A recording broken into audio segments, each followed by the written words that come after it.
अंतरराष्ट्रीय राजनीति का भस्मासुर ये कुसम्मान अभी तक बस एक व्यक्ति को मिला हुआ था और वो हैं चीन के राष्ट्रपति शी जिनपिंग। लेकिन अब मैं आपसे कहूंगा कि इस कुसम्मान को आप ट्रांसफर कर दीजिए, क्योंकि शी जिनपिंग से भी ज्यादा बड़ा भस्मासुर पैदा हो चुका है, जिसने कसम खा ली है कि जब तक वो अपने राष्ट्र को मिट्टी में नहीं मिला देगा वो चैन नहीं लेगा। और वो राष्ट्रपति है अर्दोगान, जो कि तुर्की के राष्ट्रपति हैं। अगर आपको यकीन नहीं आता तो आप खुद आपकी स्क्रीन पर देख लीजिए। रजत तैयब अर्दोगान ने आज ये बयान दिया है कि तुर्की इजराइल पर हमला कर सकता है और वहाँ पर जो फिलिस्तीनी लोग हैं उनकी मदद भी कर सकता है, और साथ ही वो इजराइल को कड़ा सबक सिखाने की क्षमता भी रखता है। यह बयान उन्होंने बहुत ही ऑफिशियल तरीके से दिया है, और इसके बाद जो इजराइल का रिस्पॉन्स आया है उसे देखने और सुनने के बाद तुर्की की सरकारी मीडिया, तुर्की की सरकार सबके सब हक्के बक्के हो गए हैं कि आखिरकार इजराइल ने ये क्या कह दिया। दरअसल इस बयान के कुछ ही घंटों के बाद आप आपकी स्क्रीन पर देखिए, इजराइल के विदेश मंत्री ने अर्दोगान सीधा ट्विटर पर टैग करके लिखा कि आप शायद सद्दाम हुसैन का अंजाम भूल गए हो। उसने भी इजराइल पर हमला करने की कोशिश करी थी और उस टाइम पर तो इजराइल कमजोर था, लेकिन हमने बदला लिया था। और जो लोग अभी भी नहीं समझे कि इजराइल किस बदले की बात कर रहा है, तो मैं आपको समझा दूं कि 1990 की दशक में एक इराक का तानाशाह था सद्दाम हुसैन। वो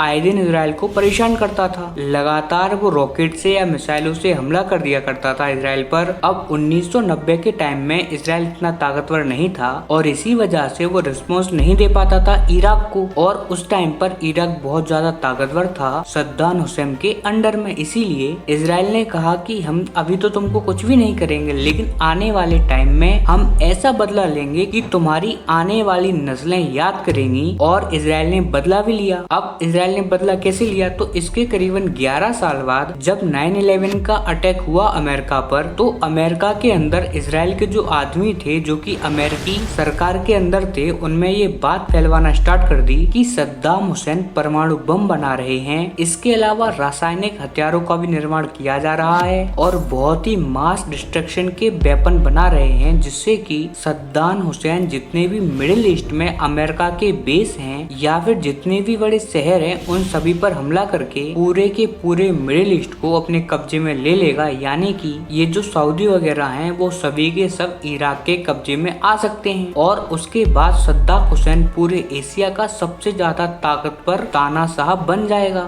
जिससे कि अमेरिका को भी उससे डरना होगा। कुछ ऐसी अफवाहें फैलाना स्टार्ट कर दी और इनका असर हुआ भी। उस टाइम पर अमेरिका पर भी ताजा 9/11 का अटैक हुआ था। अमेरिका ऑलरेडी घबराया हुआ था और उसने ये अफवाह सुनकर ही सद्दाम हुसैन के इराक पर हमला कर दिया। सद्दाम हुसैन को उसके घर से घसीट कर लाए और उस पर ट्रायल चलाकर उसे फांसी से लटका दिया। लेकिन बाद में मालूम ये चला कि सद्दाम हुसैन कोई भी रासायनिक हथियार या फिर परमाणु हथियार बना ही नहीं रहा था, वहाँ पर तो कुछ भी नहीं मिला। लेकिन इजराइल ने अपना बदला अमेरिका के जरिए ले लिया, और उसी बात का रेफरेंस यहाँ पर इजराइल दे रहा है तुर्की को कि उस टाइम पर तो हम कमजोर थे और तब भी हमने ताकतवर सद्दाम हुसैन को नहीं छोड़ा, फिर आज तो हम इतने शक्तिशाली हैं, तो तुम्हारी बिसात ही क्या है। और साथ में ही मैं आपको बता दूं कि अब इजराइल ने तुर्की को ऑफिशियली अपनी हिट लिस्ट में डाल लिया है। अब आप देखेंगे आने वाले टाइम में इजराइल और उसके जो कनेक्शंस हैं पूरे यूरोपियन कंट्रीज के अंदर और अमेरिका के अंदर, उसके जरिए अर्दोगान और उसके देश को आइसोलेट करवाएगा इजराइल। इसके बाद फिर उसको नाटो से बाहर निकलवा देगा, और उसके बाद आप देखेंगे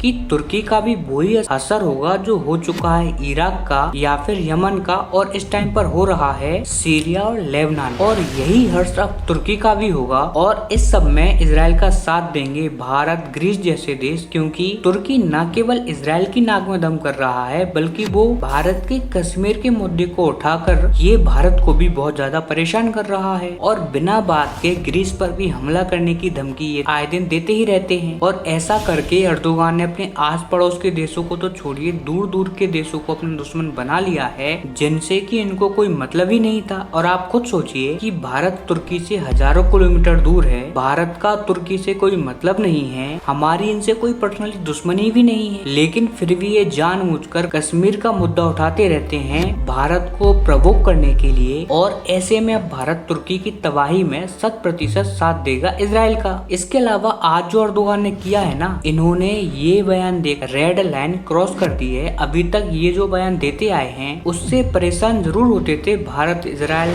ग्रीस, यूरोप, अमेरिकी देश, लेकिन इतना ज्यादा कठोर बयान की हम आप पर अटैक कर देंगे, ये कहीं ना कहीं इनके अंत की शुरुआत करेंगे। खैर दोस्तों, मुझे मेरे चैनल को ग्रो करने के लिए 1K सब्सक्राइबर की आवश्यकता है। मैं आपसे विनम्र निवेदन करता हूँ कि आप इस चैनल को सब्सक्राइब कर इस वीडियो को अपने मित्रों के पास भेजें ताकि हमारा ये चैनल थोड़ा सा ग्रो हो पाए। आशा करता हूँ कि आपने इस चैनल को सब्सक्राइब कर लिया हो। हम मिलते हैं अपनी अगली वीडियो, तब तक के लिए नमस्कार।